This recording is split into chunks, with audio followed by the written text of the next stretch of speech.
সিদ্ধিরগঞ্জের Burma stand Padma oil company রোডে দোয়া ও মিলাদের মধ্য দিয়ে ফিতা কেটে নাসিক ৬ নং ওয়ার্ড শ্রমিক দলের কার্যালয় উদ্বোধন ও জাতীয় শ্রমিক দিবস উপলক্ষে আলোচনা সভা অনুষ্ঠিত হয়েছে।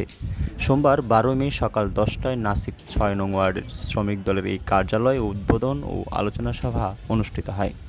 অনুষ্ঠানে প্রধান অতিথি হিসাবে উপস্থিত থেকে নারায়ণগঞ্জ মহানগর ছাত্রদল নেতা ইরফান ভূঁইয়া বলেন, পহেলা মে শ্রমিক দিবস উপলক্ষে টার্মিনালের শ্রমিক ভাইদের জন্য এই দোয়া ও মিলাদের আয়োজন করা হয়েছে।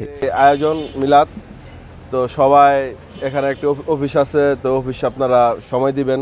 আপনাদের এখানে শ্রমিক দল নেতারা থাকবে, আপনাদের বিভিন্ন অসুবিধা সুবিধা ব্যাপারে সেখানে গিয়ে আলোচনা করবেন। এ সময় শ্রমিক দল নেতা শিমুল প্রধান, তৌফিক, আব্দুল গনি, বিশিষ্ট ব্যবসায়ী ও সমাজসেবক হাজী দেলোয়ার হোসেন ভূঁইয়া, মতিন আহমেদ, আওলাদ হোসেন, সমাজসেবক তৌহিদ ভূঁইয়া, রাজাউল করিম, মনির হোসেন ভূঁইয়া, নাসির হোসেন, মেজভা ভূঁইয়া, মোহাম্মদ সজল, ইমন ভূঁইয়া, খোকন শেখ, ফয়সাল ভূঁইয়া সহ বিএনপি ও সহযোগী সংগঠনের বিপুল সংখ্যক নেতৃবৃন্দ সহ স্থানীয় গণ্যমান্য ব্যক্তিবর্গ ও এলাকাবাসী উপস্থিত ছিলেন। দোয়া ও মিলাদ মাহফিল শেষে স্থানীয় এলাকাবাসী ও শ্রমিকদের মাঝে রান্না করা খাবার বিতরণ করা হয়।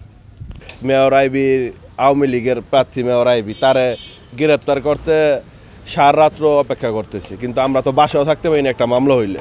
অথচ মামলা হয়েছে মেয়র আইবি এতদিন নারায়ণগঞ্জে আসছিল। তো এদিক দিয়ে আমি বলবো বর্তমান সরকারকে, যাতে আওয়ামী লীগ, কারণ এই বিভিন্ন যে অনৈতিক বর্তমানে সমাজে হইতেছে সব আওয়ামী লীগের দ্বারাই হইতেছে। তো প্রশাসনকে বলবো আওয়ামী লীগকে এতটা ছাড় দিয়েন না, তাতে আমাদের দেশে বর্তমান পরিস্থিতি বিশৃঙ্খলার দিকে যাবে। আর যেহেতু বর্তমানে নারায়ণগঞ্জের জননেতা জাগির খান আছে, জাগির খান ঐক্য ডাক দিয়েছে।